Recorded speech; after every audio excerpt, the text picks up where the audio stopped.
औज़ुबिल्लाहिमिनश्शैतानिर्रजीम बिस्मिल्लाहिर्रहमानिर्रहीम। अज़ीज़ तलबा अस्सलाम वालेकुम। उम्मीद है आप सब खैरियत से होंगे। और क्वेश्चन करूँ मैं पिछली असाइनमेंट से मुतल्लिक, तो सीवी मुझे अभी तक किसी ने नहीं भेजी, तो एक दिन का और टाइम मैं आप लोगों को देता हूँ, आप उसे ट्राई करें बनाने की। और अगर उसमें कुछ प्रॉब्लम्स आ रही हैं तो आप मुझे मेरे मेल एड्रेस पे उसका सलूशन जो है वो ले सकते हैं, या वीडियोस पे कमेंट्स बॉक्स में आप उसका सलूशन मुझसे ले सकते हैं। सीवी आप लोगों ने लाजमी बनानी है। आपको बहुत सारी जगहों पर उसकी ज़रूरत पड़ती है, या आपकी फैमिली में किसी को ज़रूरत पड़ सकती है, तो आप इसकी प्रैक्टिस करें और इसको बना के और इसको सीखें।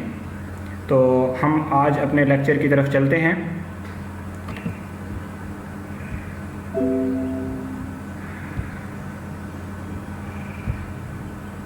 Window button, Microsoft Excel. आज हमने टॉपिक करना है माइक्रोसॉफ्ट एक्सेल।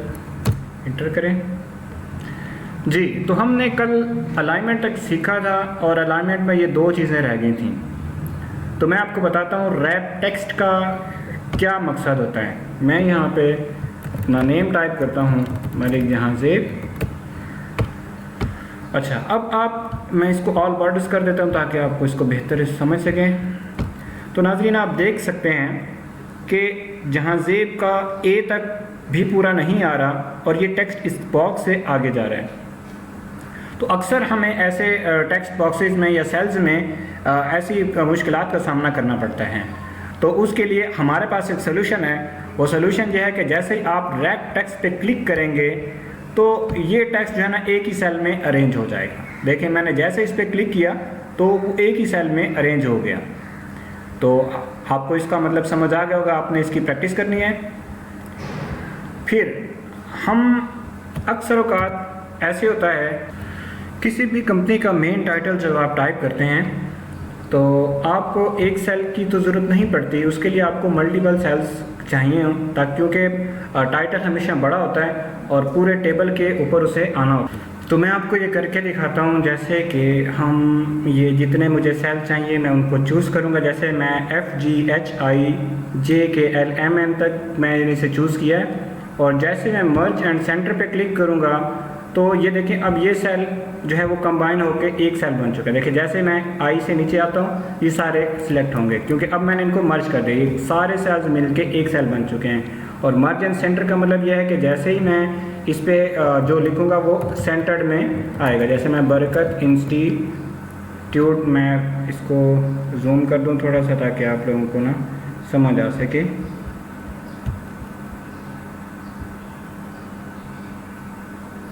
ज़्यादा ही हो गया। बरकत institute of SCI science and technology. तो आप देख सकते हैं। तो ये मर्ज में क्या हुआ कि काफ़ी सेल्स ने एक सेल्स जनरेट किया, और इस पे आप फर्दर जो आपने प्रीवियस लेक्चर में पढ़ा हुआ है आप उसे लाजमी अप्लाई किया करें। जैसे आप इसका राइटिंग स्टाइल, क्योंकि टाइटल है, आप इसका राइटिंग स्टाइल को चेंज कर सकते हैं जो आपको अपने डॉक्यूमेंट के हिसाब से सूटेबल लगे। आप इसके साइज़ को लाजमी बढ़ाएंगे ताकि वो मेन टाइटल बड़ा हो। बोल्ड कर दें इसको, और अंडर इटैलिक करने की इसमें ज़रूरत नहीं है इसको। और बैकग्राउंड में अगर आप कोई कलर देना चाहें तो दे दें, और अगर आप इसके कलर को भी सेट करना चाहें तो वो भी कर दें। तो जो चीज़ें आपने प्रीवियस लेक्चर में सीखी होती हैं वो आप जैसे अगले लेक्चर में कोई और प्रैक्टिस करते हैं तो उसको लाजमी अप्लाई करवाया करें। अच्छा, तो नाज़रीन, हम कुछ और देखते हैं कि जैसे मैं इस पर प्रेस करता हूँ मर्ज अक्रॉस पे, तो देखें मर्ज अक्रॉस का मतलब ये होता है, अभी ये अप्लाई नहीं हो पा रहा क्योंकि मैं इस पर अप्लाई कर चुका हूँ। मर्ज अक्रॉस जो है वो अब हमारा जो फॉन्ट होता है वो दरमियान से शुरू नहीं करता, वो अगले सेल्स तक भी जा सकता है। मर्ज सेल सिर्फ सेल्स को मर्ज करता है, इसमें सेंटर्ड पे नहीं टाइप करवाता। ये स्टार्ट में लेफ़्ट साइड के ऊपर टाइप करवाना शुरू करता है। और अनमर्ज क्या करेगा, जो हमने सेल्स मर्ज किए हैं उसको दोबारा से अपने प्रीवियस शेप में ले आएगा। तो इस टॉपिक की आपको समझ आ गई होगी। फर्दर हम आगे चलते हैं। ये हमारे पास कुछ चीज़ें हैं, डॉलर साइन, परसेंटेज साइन, और ये पॉइंट्स के आधार। तो मैं इनको आपको समझा देता हूँ। जैसे 19,556,83 है। अच्छा, अब हम अक्सर जगहों पर इनका जो इस्तेमाल है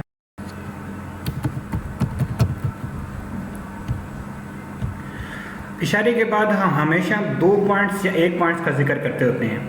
तो यहाँ पर ये जो हमारे पास इंक्रीज डेसिमल है, ये डेसिमल्स को बढ़ाता जाएगा और ये डेसिमल पॉइंट्स के बाद को कम करता आएगा, राउंड अबाउट कर देगा जो भी उसका सिलसिला होगा। जैसे आप देख रहे हैं ये राउंड अबाउट करता आ रहा है 659, 66 और क्योंकि 665 से ज़्यादा है इसलिए उसको 7 में लास्ट में कन्वर्ट कर देगा।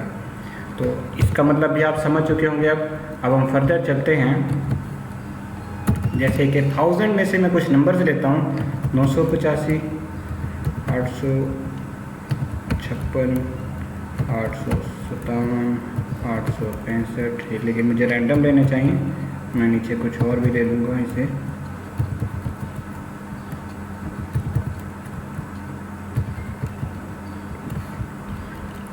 ये मैंने टाइप किया है ताकि मैं आपको ये कंडीशनल फॉर्मेटिंग समझा सकूं। आपने पहले इस पूरी रो को करना है सिलेक्ट। जैसे कि पूरे हमारे कॉलेज में काफ़ी स्टूडेंट्स होते हैं या एम्प्लॉयज़ होते हैं, तो उनको हमें ढूंढना पड़ता है कि ऐसे तमाम एम्प्लॉयज़ जो 950 से ऊपर हैं वो डिस्प्ले हों, जो 850 से ऊपर हैं वो डिस्प्ले हों। इसके लिए हम कंडीशनल फॉर्मेटिंग इस्तेमाल करते हैं हाईलाइटेड सेल। जैसे ग्रेटर दैन का ऑप्शन है, यहाँ पर आपने वो मैक्सिमम, जैसे मैं कहता हूँ 8 से 50 से जितने भी ऊपर हैं वो हाईलाइट हो जाए। तो देखिए आप 850 से जितने भी ज़्यादा हैं वो यहाँ पर हाईलाइट हो चुके हैं। जैसे मैं 650 से ऊपर करता हूँ तो ये 650 से ऊपर वाले सारे हाईलाइट हो चुके हैं। इसी तरह हम इसको लेस देन भी कर सकते हैं। ये लेस देन है, लेस देन मतलब 850 से जितने भी लेस हैं देखें वो सारे के सारे डिस्प्ले हो रहे हैं यहाँ पे। थोड़ा हम यहाँ पर फास्ट चलेंगे। ये बिटवीन का ऑप्शन है। मैं कहता हूँ 850 से 950 के दरमियान वाले तमाम स्टूडेंट्स मेरे पास डिस्प्ले हो जाए। ये देखें, ये वहाँ पर हम इस्तेमाल करते हैं जहाँ पर हमारा पास डाटा जो है वो लाखों की तादाद में होता है। उसके लिए हमें इस्तेमाल करना पड़ता है ये क्राइटेरिया। तो जैसे ही हम इस फार्मूले को इनपुट करेंगे ये हमारे पास उन सेल्स को हाईलाइट कर देगा। फर्दर हम मज़ीद भी इसे सीखते हैं। ये इक्वल टू है। इक्वल टू मतलब मैं कहता हूँ 857 जहाँ है वो डिस्प्ले हो, तो देखें ये 857 जहाँ खड़ा तो वो डिस्प्ले हो चुका है।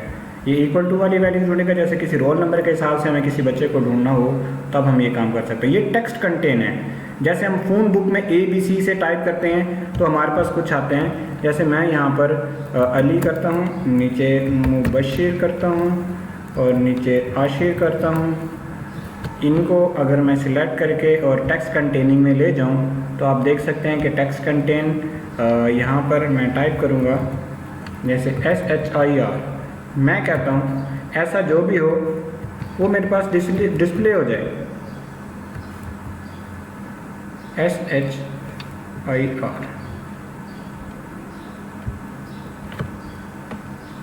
ऐसा नहीं है अभी, आगे देखते हैं उसको दोबारा अप्लाई करवा के।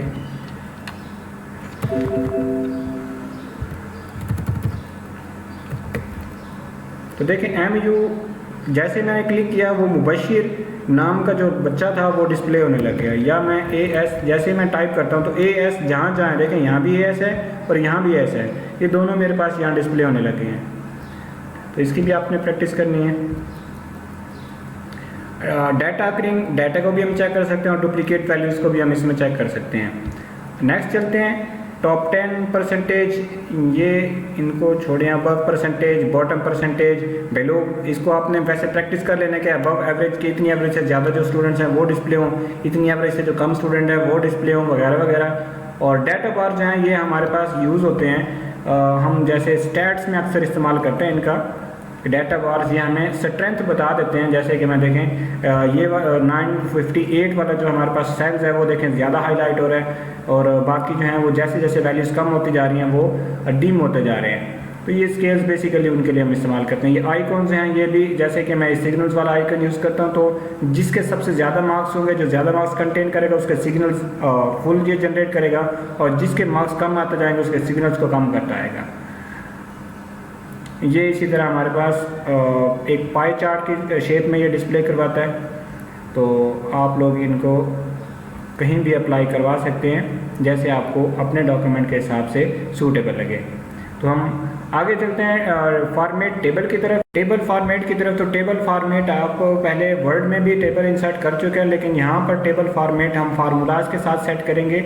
ये स्टाइल्स उनके, ये हम जब एक मैं आपको असाइनमेंट असाइन करूँगा उसके टाइम ये मैं आपको समझा दूंगा। अभी हम इंसर्ट, डिलीट और फॉर्मेट की तरफ चलते हैं। इंसर्ट क्या करता है कि इस मुबशिर और अली के दरमियान मैंने एक और स्टूडेंट्स को इंसर्ट करना था, लेकिन वो मुझसे रह गया और मैंने 100 एंट्रीज़ करनी है। तो क्या मैं सबको डिलीट करके क्या दोबारा से वो इनके दरमियान वो नेम डालूंगा? तो ऐसा बिल्कुल नहीं है।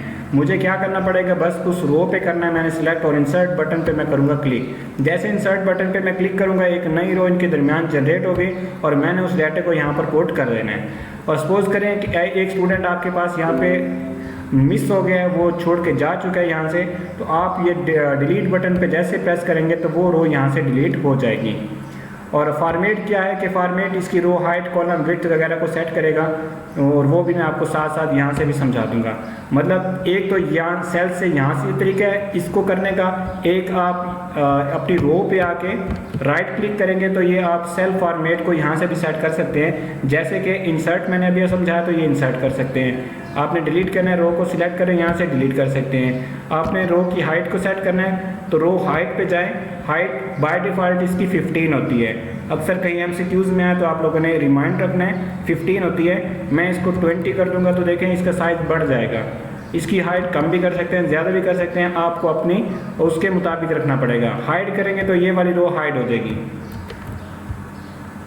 मतलब अगर आप चाहते हैं कि ये वाले रोल नंबर किसी को डिस्प्ले ना हो, आप हाइड पे क्लिक करेंगे तो ये हाइड हो जाएगा। और आपको पता कैसे चलेगा कि ये चीज़ यहाँ से हाइड हुई है? तो देखें ये 1 2 3 4 5 6 के बाद 14 आ रहा है। मतलब यहाँ दोनों, यहाँ कुछ हाइड किया हुआ डाटा आपके पास रखा हुआ है। मतलब आप किसी और का डाटा भी चेक करते हैं तो आप यहाँ से चेक कर सकते हैं कि क्या किसी ने यहाँ पर हाइड तो नहीं किया हुआ। तो राइट सेलेक्ट करके आप यहाँ से उसे अनहाइड भी कर सकते हैं। तो डेयर्स, कल से हमारे फार्मूलाज शुरू हो रहे हैं। फार्मूलाज समझाने के बाद अक्सर जो एक्सेल की इंपॉर्टेंट चीज़ है वो है भी फार्मूलाज, तो हम कल से फार्मूलाज शुरू करेंगे। आपने उससे पहले अपनी ये वाली असाइनमेंट्स डन करके रखनी है। मैं आपको कल से इसके फार्मूलाज समझाऊंगा, इसके फार्मूलाज ही ज़्यादा इंपॉर्टेंट हैं। कल से इंपॉर्टेंट लेक्चर इसका शुरू हो रहा है, और उससे पहले आपने CV की असाइनमेंट मुझे लाजमी कल सबमिट करवानी है। और जिसको प्रॉब्लम्स हैं वो मुझसे कमेंट्स बॉक्स में लाजमी पूछ ले, मैं उसको दोबारा बना के दिखा दूँगा जैसे प्रीवियस असाइनमेंट मैंने आपको बनवाई थी। तो आपने परेशान नहीं होना किसी भी स्टेज के ऊपर। आपने ये काम स्टार्ट किया तो आपने इसे सीख के ही छोड़ना है। आजकल वैसे भी लॉकडाउन की वजह से हर कोई घरों में मुकीम है।